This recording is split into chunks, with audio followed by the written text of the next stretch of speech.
press meet रो कोन उद्देश्य थिला कोन सब कार्यक्रम कोन आज प्रेस मीट हूँ आमर राज्य स्तरीय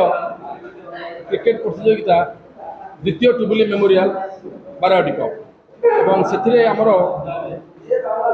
8टी दल अंशग्रहण कर उद्घाटन मैच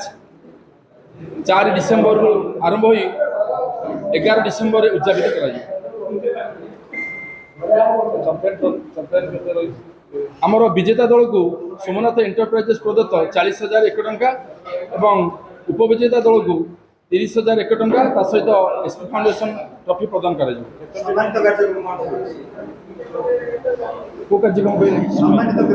सम्मानित कार्यक्रम अच्छी आमर गत वर्ष भाई एथर की भी आम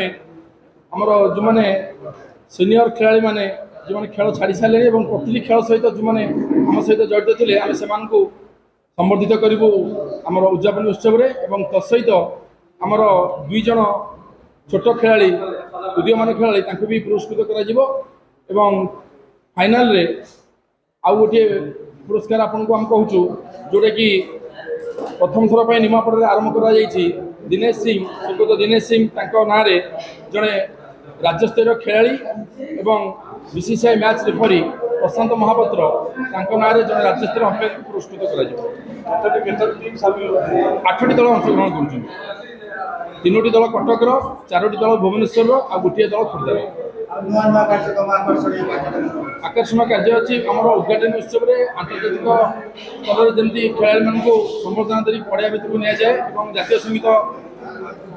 बोला जाए कि खेल आरंभ करा जाए से व्यवस्था कर फाइनाल रे आमर लाइव टेलीकास्ट एलईडी और थार्ड अंपायर सुविधा व्यवस्था कर